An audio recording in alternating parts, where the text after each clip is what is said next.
noite. Boa noite, Rigues.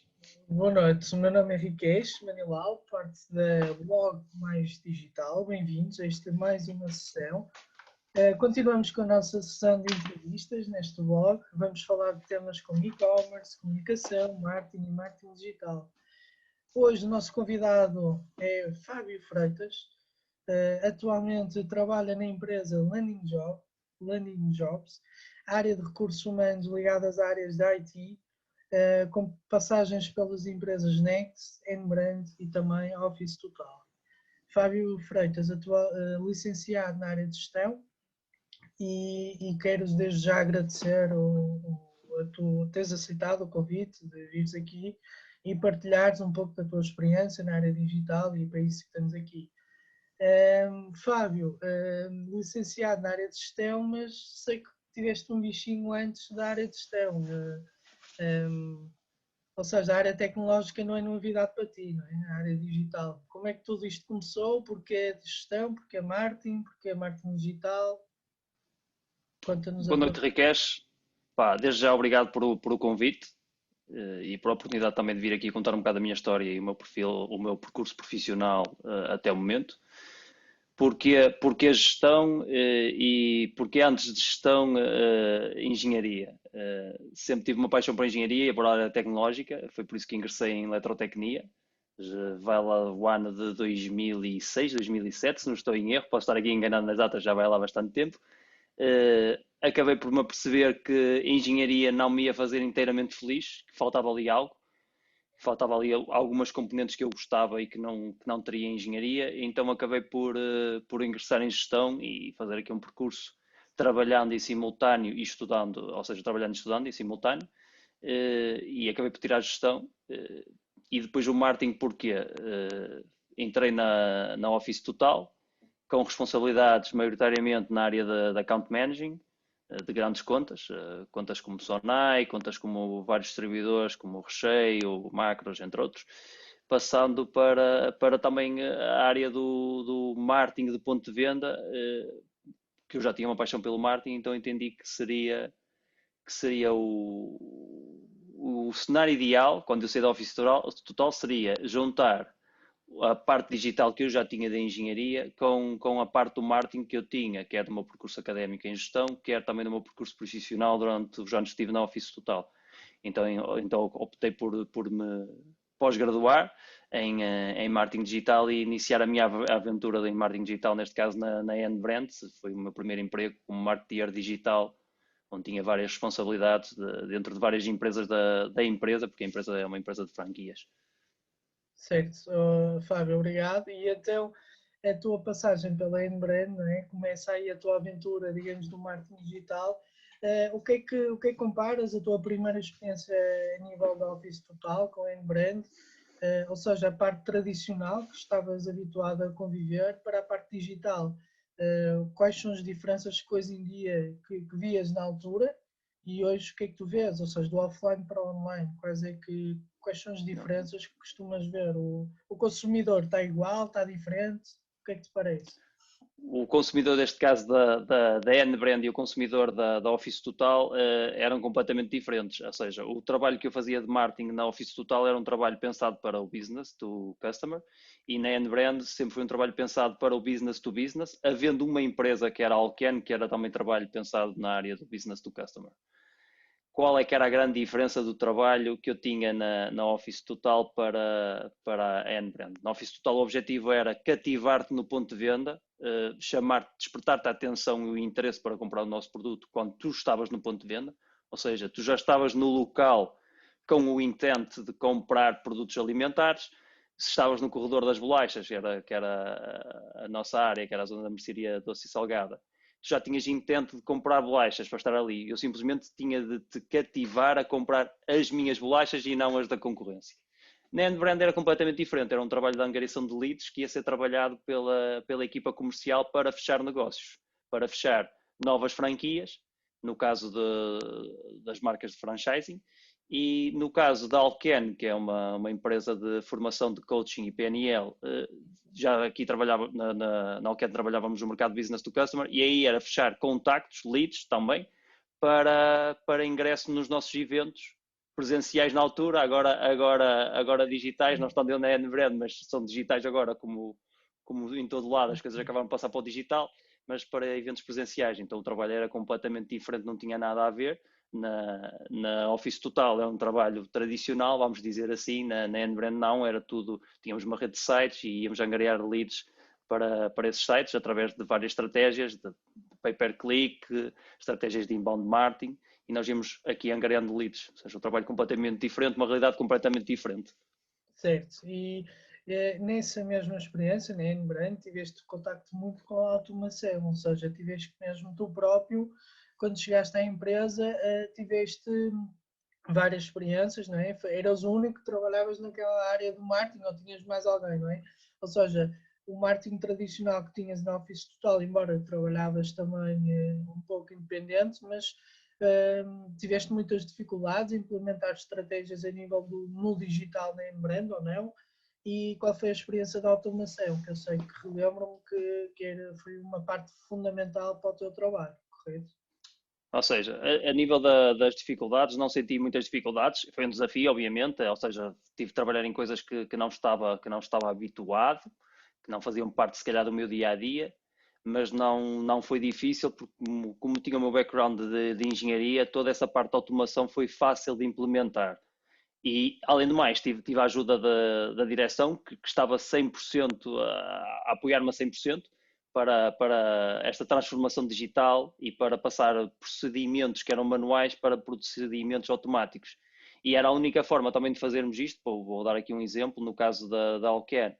Nós éramos capazes de receber para um workshop 3.000, 4.000, 5.000, 6.000 inscrições, e aquilo, se não fosse processado de uma forma automática, era impensável. Ou seja, o procedimento antigo que existia era enviava-se um e-mail de forma manual à pessoa, recebia-se uma resposta, ia-se dar seguimento, o comercial dava seguimento, e se isto não fosse feito de uma forma automática, ou seja, a pessoa chegar a uma landing page, submeter a subscrição, ou seja, a candidatura, não será aqui uma candidatura, mas sim o pedido de informação para o evento, e se isto tudo não fosse automático, até à fase de sabermos que a lead já estava quente o suficiente para realmente receber um contacto de uma pessoa, era impensável. Era impensável. Lembro-me que a primeira reunião que tive da apresentação de resultados, uma das coisas que eu apresentei foi que o tempo que nós poupávamos em relação ao não termos estas tarefas todas feitas de forma automática era enorme. Então aquilo foi interpretado por a direção como uma mais-valia para a empresa, apesar do investimento grande que fizemos numa fase inicial para implementar todo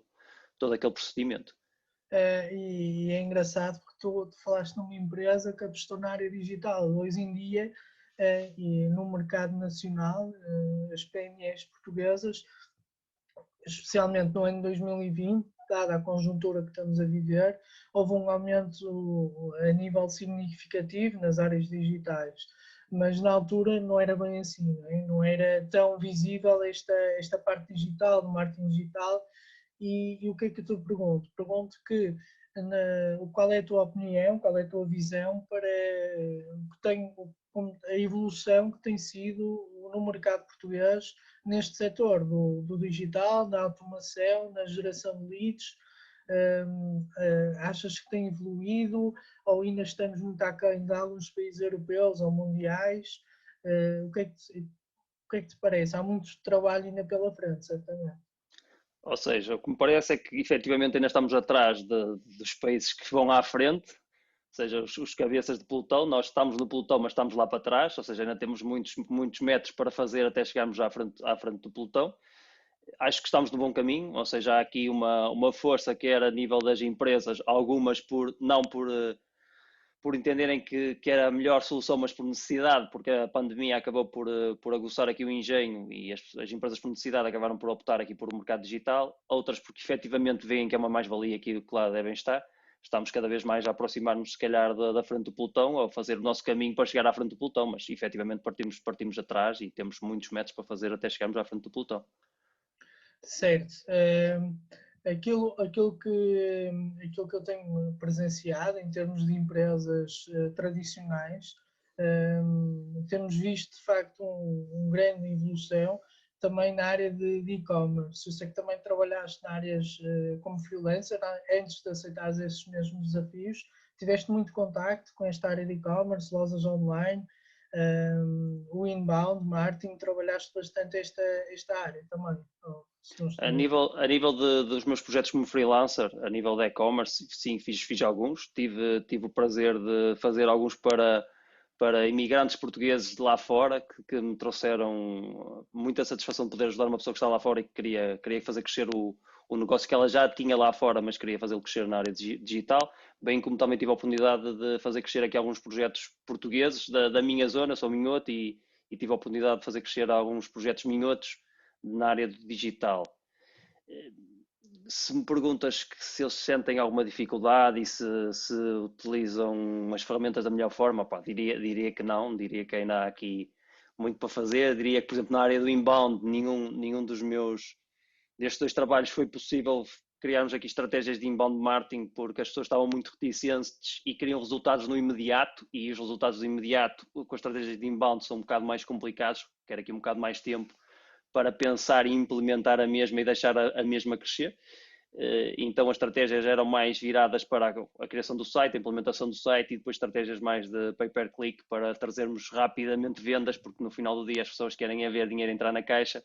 Então era mais por aí. Na parte do inbound as pessoas eram um bocado mais reticentes, porque nós explicávamos que o projeto ia demorar algum tempo, que não ia ter resultados no imediato, ou seja, ia ter de investir primeiro para ver resultados passado alguns meses, e as pessoas já ficavam um bocado mais reticentes, preferiam a fórmula mais rápida, que efetivamente também funciona, mas acho que uma boa estratégia deve ter as duas a funcionar em simultâneo. Certo. Exatamente, falaste aí do Omnichannel, do online e do offline, hoje em dia tão importantes para o mercado nacional e internacional, e temos visto várias grandes marcas, desde vários setores de atividade, essas mudanças. O blog, neste caso mais digital, pretende mesmo tentar alavancar ainda mais esse investimento na área digital, em qualquer das áreas, desde os blogs até mesmo ao pay-per-click, como já falamos, e após esta experiência na N-Brand, foste para a Nex. Neste contexto foi totalmente diferente das outras duas anteriores empresas que encontraste, ou seja, a tua experiência foi um pouco mais diferente, correto? Certo, a Nex é uma empresa, uma software house, produz software, ok? Nós tínhamos um software as a system, que era o Vendos, um software de faturação, e a experiência é completamente diferente. Continuei a trabalhar o business to business e não o business to customer, ok? E a experiência aqui é vender um software, ter outro tipo de métricas para controlar, como, ok, eu adquiri um cliente, mas o cliente é uma subscrição, a subscrição dura um mês, 2, um ano, quanto tempo, como é que eu vou lidar com o churn rate, que é a velocidade com que eu perco os clientes que angariei. Então foi aqui um desafio completamente diferente e um desafio muito importante da minha carreira, porque tive a oportunidade de trabalhar com pessoas extraordinárias, tive a oportunidade de ver um trabalho que já estava feito, que já tinha alguns alicerces bons, e poder desenvolver o mesmo e também dar um bocado do meu cunho pessoal nesse projeto. E foi um projeto que me encheu e que proporcionou, tinha um objetivo quando entrei e atingiu antes de sair. E acho que isso era importante, era atingir um número ali de clientes, e consegui o mesmo antes de sair da empresa. Certo, isso deve ser um dever fantástico, e veres essa evolução durante o tempo que estiveste lá. Ou seja, tiveste contacto já com várias áreas, agora estás numa área completamente distinta, estou a falar na área de pessoas, mas estás mesmo nas tecnologias de informação, não mudaste. Este desafio que começaste recentemente, não é? Tem proporcionado outros desafios. Vamos agora, se calhar, falar mais do relacionamento que tens que ter com o cliente ou com os parceiros, não é? E hoje em dia a jornada do cliente e o consumidor e tudo isso está relacionado com a relação que vais tendo ao longo do processo, não é? Quais são os pontos mais essenciais que tu vês, as mais-valias hoje em dia, além do orientação e relacionamento com o cliente? O que é mais importante no marketing digital, nas áreas digitais? Quais são os fatores assim com a maior proposta de valor, digamos assim? Ou seja, a questão que estás a colocar é para a empresa ter sucesso e para os clientes efetivamente verem que o produto ou o serviço que aquela empresa vende é um serviço que efetivamente vai trazer mais valias. o que é que a empresa deve fazer para conseguir atingir esse objetivo. Exatamente. É muito importante porque é muito importante as empresas mentalizarem-se que há vários touch points ao longo da jornada, ou seja, eu vender um determinado produto ou serviço, o último touch point, que é a venda, okay, é o momento da venda, não é o único touch point da jornada toda, ou seja, eu vou entrar em contacto com esta pessoa ao longo de uma jornada. Cada vez mais o cliente é um cliente informado, é um cliente que antes de comprar seja o que seja, pensa bem no produto que quer comprar e se o produto efetivamente resolve o problema que o cliente tem, e pensa bem se, além do produto resolver o problema, se a empresa que lhe vai vender esse produto ou serviço vai de encontro às ideologias, vai de encontro ao que ele entende por uma boa empresa. Isto é importante. Então nós temos de ter este ponto de contacto ao longo de toda a jornada.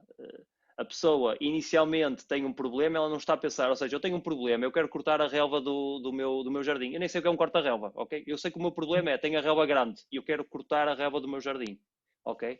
O primeiro ponto de contacto é explicar à pessoa o problema que ela tem e como é que o pode resolver, porque ela ainda não sabe como é que o pode resolver, ela não sabe que existe um corta-relva.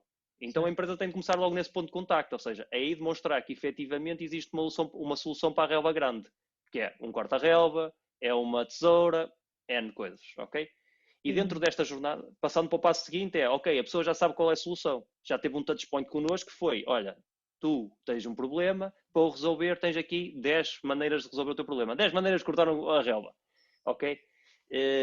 E depois teremos o segundo passo, que será convencer a pessoa de efetivamente a nossa forma de cortar a relva é a melhor forma de cortar a relva. Ou seja, depois das 10 maneiras de cortar a relva é a maneira mais eficiente de cortar a relva.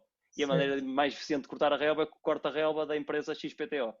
E só no fim é que vamos ter o último touch point, que é, ok, queres comprar um corta-relva XPTO? Está aqui um desconto especial para ti. Este será, se calhar, o último touch point, ou antes disso a pessoa até vai lá. E a pessoa já nos conhece. O primeiro ponto de contacto connosco foi saber que nós proporcionamos uma maneira, ou várias maneiras de ela resolver o problema que ela tinha. Isto é importante as empresas mentalizarem-se disso e ter estes vários touch points e pegando na landing jobs. Para nós, inicialmente, o nosso objetivo, e nós somos um marketplace, digamos, ou seja, nós juntamos empresas que precisam de profissionais da área tech com profissionais da área tech que precisam de empresas para trabalhar. É isto, a realidade é esta. As profissionais da área tech que precisam de empresas para trabalhar chegaram a nós, não porque nós temos empresas tech que precisam de profissionais, porque o mercado tech está sempre no rebuliço, então não é difícil arranjar um emprego quando se é um programador, ok? Esta é a realidade. Sim. Então, é nós temos altamente competitivo, é isso que estás a dizer. Sim, altamente competitivo, existe mais procura do que oferta, ok? Então, acima de tudo, o profissional tech está connosco, porque nós vamos dando aqui uma série de mais-valias, vamos acrescentando valor ao profissional tech. Formações, eventos com um profissional tech, o profissional tech até acha, tenho em conta como o Cristiano Ronaldo da programação, e ele vai poder ir a um evento e vai poder ouvir esse profissional tech a falar sobre a sua experiência em determinada linguagem de programação. Então isso é importante, nós temos vários touch points com o profissional tech.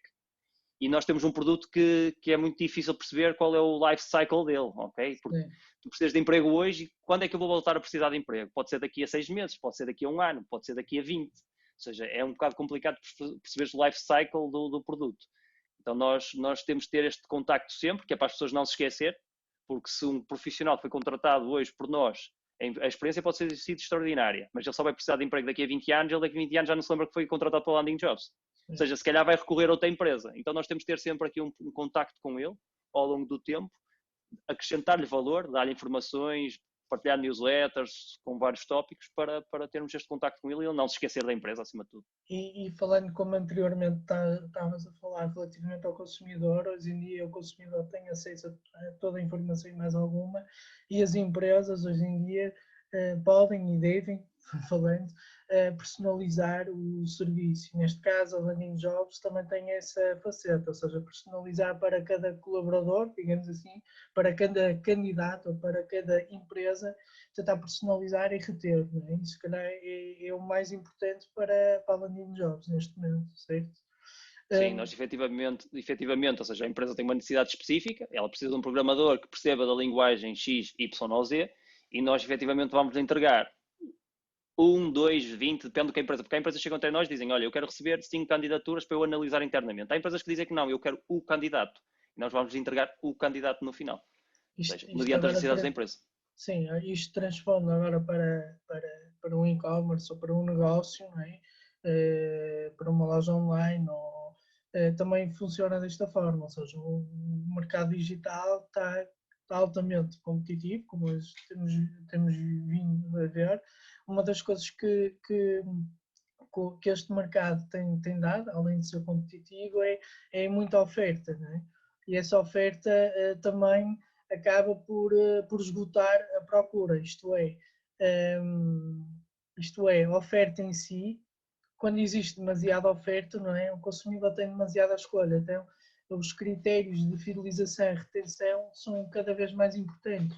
Ou seja, se fosse, vou dar-te aqui um exemplo, se fosse um pequeno negócio, não é? Com um pequeno orçamento, o tradicional, digamos, uma loja tradicional, Certo. por exemplo, seria ou não expectável eu já ter o negócio online. Claro que a pandemia veio reforçar que sim, não é? Mas o que é que te parece? Achas que cada vez mais os negócios tradicionais estão-se a concentrar no digital ou ainda estamos muito longe do que estamos a assistir noutros países mais competitivos? Ainda estamos muito longe, efetivamente, mas acho que estamos no caminho certo e acho que há muita potencialidade de podermos, ou seja, independentemente do mercado ser competitivo e existir muita gente a vender produtos, se nós nos destacarmos por um bom serviço, um produto bom, ou seja, temos algum fator que nos destaque da restante concorrência, nós vamos conseguir efetivamente crescer e ter uma cota de mercado dentro do nosso nicho ou do nosso mercado. O que as pessoas têm, e seja pequeno comercial ou comerciante ou grande, o que as pessoas têm de se mentalizar é que cada vez mais vai ser difícil angariar novos clientes e mais caro angariar novos clientes na internet, ok? Vão existir mais oferta, cada vez mais pessoas vão ter um serviço ou produto na internet disponível para quem precisar dele e cada vez mais as pessoas vão se ter de destacar por alguma coisa e depois vão ter de ter a capacidade de reter ao máximo o cliente. Ou seja, como o custo da aquisição de um novo cliente vai subir, de forma a eu recuperar o investimento que eu fiz num cliente, eu vou ter de ter a capacidade de reter esse cliente o maior espaço de tempo possível. Porque assim eu vou diluir o custo de aquisição ao longo de todo o lifetime do cliente. No cliente, neste caso, exato. E voltando à parte da landing jobs, não é? Tens tido agora contacto com esta área de recursos humanos, por isso a minha questão é mesmo simples. Falando do marketeer, não é? O que é que um marketeer hoje em dia, quem tira a gestão de marketing e neste caso o marketeer digital, quais são as valências que ele tem que ter, as competências, qual é a próxima tendência, digamos, no marketing digital, porque todos têm a ideia que o marketing digital faz web, faz design, faz tudo um pouco, não é? E o que é que qual é a tua visão sobre este mercado, sobre os anúncios que tens visto e da área digital e do marketing em questão? Qual é a tendência que irá ser daqui para a frente e se o mercado está a funcionar bem ou não nesse aspecto? O que acontece no mercado, e pegando também no que tu me disseste, que é o marketeer que tem de ser designer, tem de ser um master em copy, tem de ser, e pegando aqui muitos anúncios que se veem aí, que é, tem de ter um perfil analítico e criativo, ok? Uma pessoa é analítica ou é criativa. São coisas completamente diferentes e estão em polos opostos.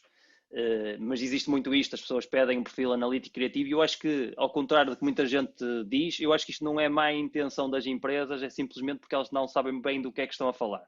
Okay? Elas sabem que têm uma necessidade e que precisam de resolver determinado problema, não sabem como, então vão colocando os problemas num anúncio de emprego. Ou seja, o meu problema é eu preciso de uma pessoa que vá ver se o dinheiro que estou a investir em publicidade me traz rentabilidade, mas também preciso de uma pessoa que me consiga fazer aqui um design bonito para um banner do site.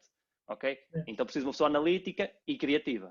Então esse é o problema. E depois confundem aqui um bocado os conceitos. Acho que no futuro, e o que acontece no mercado, ou seja, acho que o mercado está a ficar um bocado, na nossa área, tendo em conta a procura e a oferta, o mercado está a ficar congestionado de pessoas que vêm do sistema de ensino tradicional que ensina o marketing digital como se fosse o marketing tradicional, ok? E isso é um grande problema. Se for um profissional que vai ter sucesso nos próximos anos, vai ser um profissional que efetivamente tem as bases do tradicional, porque são fundamentais, ok? Não esquecer que estas bases do tradicional são fundamentais para alavancar o nosso trabalho, mas vai ter um perfil muito mais tecnológico, de compreender coisas que se calhar há uns anos atrás, se falasse para um marketeer, dissesse assim, olha, percebes de programação básica, percebes, se eu meter-te aqui código tu vais perceber, percebes deste software XPTO, que é um software mais técnico, o marketeer ia dizer, não pá, eu sou marketeer, não tenho que perceber disto, tenho que perceber de comunicação, tenho que perceber de marca, etc. por aí fora, branding, e o perfil que o mercado vai absorver mais facilmente e que não vai haver tanta oferta quanto isso, ou seja, é o tal perfil que não está com o mercado congestionado, este perfil é um perfil da pessoa mais técnica, que tem um know-how técnico de linguagens, de perceber um bocado de programação, não precisa fazer programador, ok? Programadores são programadores, marketeers são marketeers e não vamos misturar as coisas, mas eu preciso falar com uma equipa de programação e preciso de saber comunicar com eles, ou seja, eu não vou estar a falar português, eles vão estar a falar alemão, não vamos conseguir comunicar. Certo. Ok? Eu não tenho que ser um expert em alemão, mas tenho que conseguir falar com os alemães, então tenho que perceber um bocado de alemão. E é isto que vai ser pedido do perfil do marketeer, ou seja, capacidade de trabalhar com algumas ferramentas que necessitam ter um mínimo de know-how de linguagens de programação. Saber um bocado de HTML, perceber um bocado de JavaScript. Não é programar JavaScript, mas é perceber, se meterem um script de JavaScript à frente, ele perceber o que é que aquele script faz. Se precisar fazer pequenas alterações naquele script, perceber como é que faz essas pequenas alterações.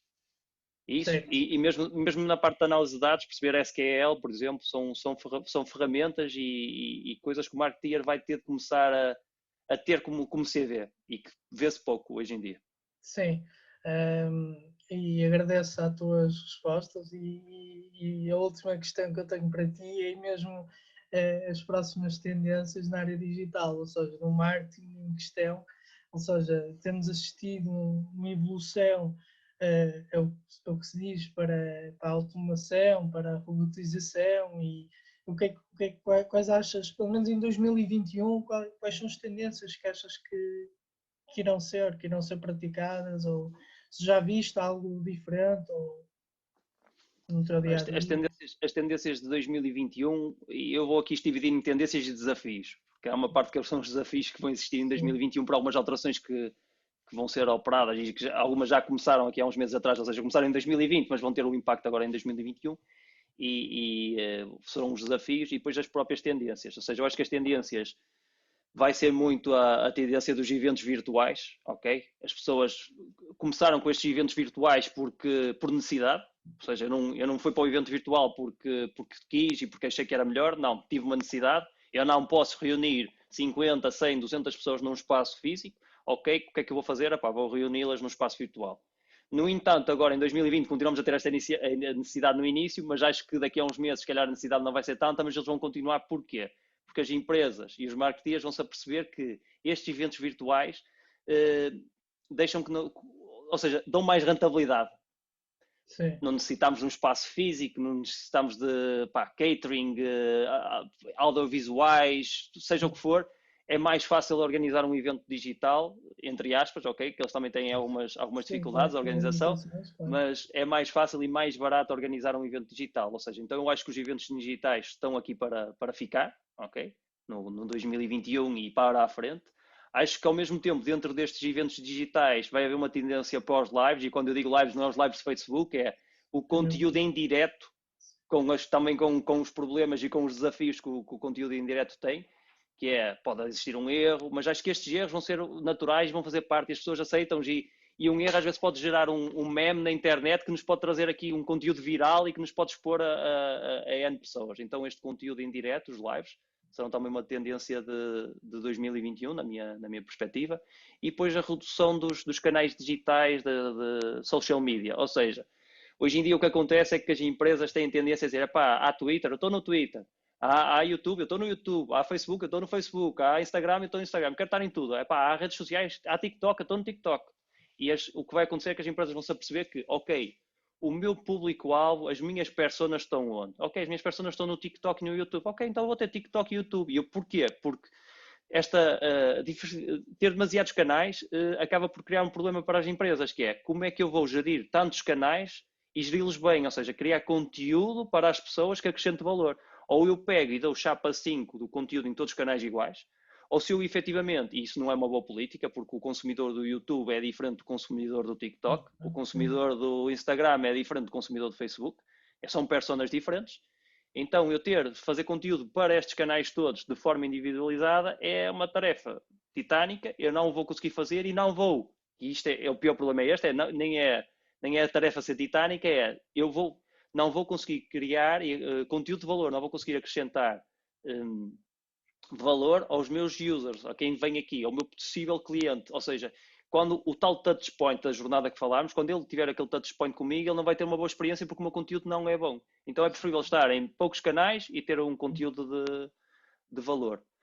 Para os desafios que eu te falei, os desafios para 2021 vai ser as third party cookies, ou seja, tudo que for cookies do Facebook que nos levavam a fazer um target de comportamento das pessoas, isto vai ficar tudo bloqueado e nós vamos ter de mudar de estratégia, ou seja, vamos ter de deixar de ter uma estratégia de target para o comportamento, ou seja, eu sei que as pessoas que vão ao Record, ao Correio da Manhã e ao não sei o quê, compram o meu produto. Vamos ter de deixar de ter este target de comportamento e passar a ter um target de contexto.